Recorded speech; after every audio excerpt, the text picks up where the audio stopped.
Il a été découvert un foyer de charbon bactéridien dans la province de Yoba, et plus précisément à Dano, dans la commune de Guéguéré. Et cela est survenu suite à la mort d'un bœuf qui a été enterré dans une fosse d'orpaillage. Et 10 jours plus tard, nous avons constaté également la mort de 2 autres bœufs qui ont été également enterrés dans une fosse d'orpaillage. Mais quelques jours plus tard, nous avons constaté également un bœuf qui est mort. Et la population, sans avoir contacté les services de santé vétérinaire ni les services de santé humaine, ont procédé à l'éviscération de cet animal et également à la consommation de cet animal. Donc, immédiatement après, nous avons constaté, 2 jours plus tard, 2 décès, voilà, de personnes dans ce village. Et ces décès ont été alertés par la population. Et immédiatement, les services de santé humaine, c'est-à-dire que la formation sanitaire de ce village s'est déportée sur les lieux, de même que les services de santé vétérinaire pour faire les constats. Et également, des analyses ont été opérées et pour pouvoir faire des analyses au niveau du laboratoire national d'élevage au niveau de Ouagadougou. Et les résultats de ces analyses ont confirmé effectivement que c'est le charbon bactéridien.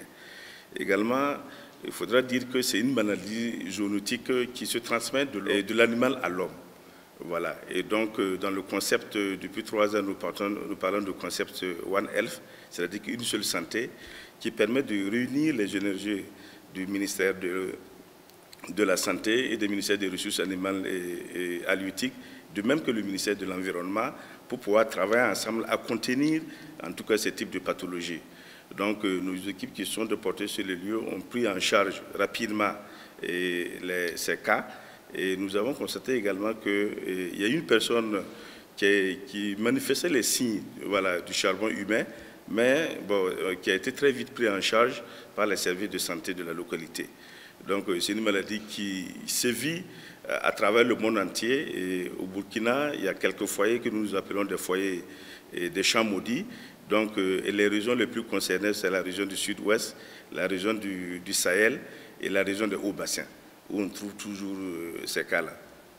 Donc, il faudra dire qu'au fait, la bactérie peut vivre entre 50 ans à 80 ans sous la terre. Et donc, avec l'érosion, les pluies et le déplacement même des animaux, ça fait que, bon, on constate par moments, en tout cas, ces cas-là. Donc, qu'est-ce que nous avons fait jusqu'à présent? On a pu entreprendre des séances de sensibilisation à l'endroit de la population et des éleveurs, et également procéder à une vaccination en amont, en tout cas des sujets sensibles, c'est-à-dire que des bœufs, des petits ruminants qui sont sensibles en tout cas au charbon bactéridien. Également, le service de santé a prédisposé des médicaments et des consommables au niveau des formations sanitaires pour une prise en charge gratuite des cas. Et d'autres prélèvements ont été effectués auprès des animaux vivants pour pouvoir vérifier est-ce qu'ils n'ont pas été contaminés. Mais heureusement pour nous, bon, en tout cas, ces prélèvements se sont révélés négatifs. Donc aujourd'hui, nous continuons avec la sensibilisation de la population sur les méthodes à observer, la conduite à observer lorsqu'il s'agit par exemple des animaux morts dont ils ne savent pas l'origine de ces morts-là. Donc un atelier est programmé demain à l'endroit de tous les acteurs de la région du sud-ouest pour pouvoir reporter l'information et continuer la sensibilisation. Et je l'ai dit tantôt, en tout cas, il y a une vaccination qui a été entreprise à l'endroit, en tout cas, du cheptel là-bas.